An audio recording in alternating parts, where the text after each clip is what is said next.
All right, Coach Allen, congratulations on your debut and sweeping JU and UConn. Just what are your big takeaways from today? It's a great start to the season, absolutely. I know JU had a great season last year, and UConn has definitely invested heavily in the rowing program. So to come out with these results, we're really proud of the team, and I think we're taking some good steps forward. When you look at where this team was when you first arrived versus today, what's the biggest thing you notice?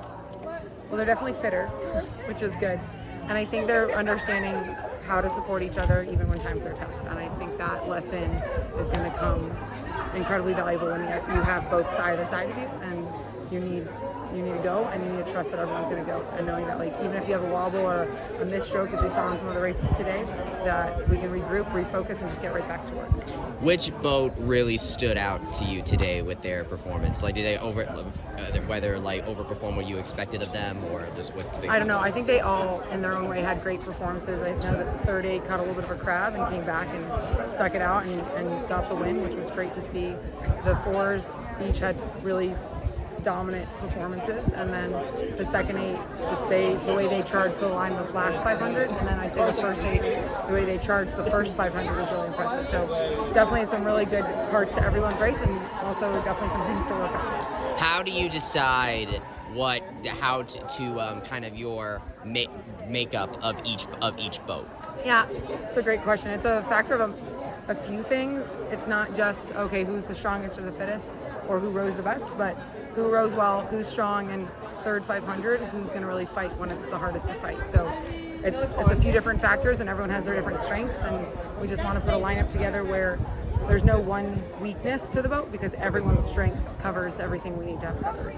Speaking of the varsity, the first varsity eight was a boat that really interested me, because everyone on that team was either a senior or a freshman, barring one person, being Hannah Lovejoy. What was your kind of thought process putting putting those eight together on that boat?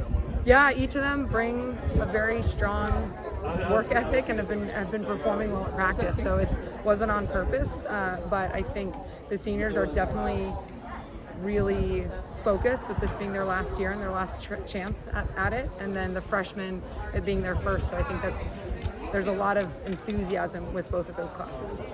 Yeah, speaking of those freshmen, what was it like to see them out in the water first time, like Ines and Coralie and all that? Yeah, and it was great. It was great. They were definitely dialed in and going really hard. So that's what you want from them. Of course, it's Senior Day, like you mentioned. What was it like to see them, or to see them kind of experience this? I mean, obviously it's kind of new to you, but this is the last time for them. So what was it like to kind of see them raise? Yeah, and I think for them, like, hearing a lot about, like, oh, it's their last race on Lake Pickett, and it absolutely is. But it's also our season opener. So seeing them go full out 1x2K, knowing that this is the last time they're going to have other competition on this lake is quite special. But at the end of the day, this is the start. So this is kind of like, okay, let's set a tone for the season. And I think they did well with that, and it was great watching that, and hopefully we can improve from here. Back during media day, I talking to some of the players. They talked about how Tegan Fuchs has really impressed them over the course of the off season. So what have you seen out of Tegan, and what kind of makes her one of the leaders on this team? I think one of Tegan's greatest strengths is how she like so much can enjoy the sport. She can enjoy the hard work. She can enjoy the erging. She can enjoy the box jumps, and she can enjoy the extra spots after practice, and seeing her really take the reins in the boat and enjoy the rowing and the hard times and the down times, and being someone that really is there to lift people up has been really great to see. And I think she just seemed a little bit shy with that in the beginning of the year, and she's really come into her own, which has been fun. So from what you've seen today, what's the biggest thing you think this team needs to do to be where it wants to be at the end of the season? And what do you just want Knight Nation to know about this rowing program, since you're obviously going to be traveling to either Sarasota or Raleigh for the rest of the season? Yeah, I think there's a lot of good groundwork that we've laid. We need to get fitter, and we need to get our blades in better, even in the wind. I think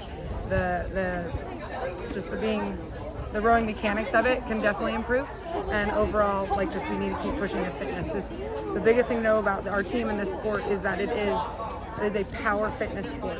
You have to be really strong. You have to put in a lot of hours just to do the 6-minute, 7-minute effort really well. So hopefully people will keep following along and watch us through the season. All right, awesome. Best of luck, Coach Al. Awesome. Thank you so much.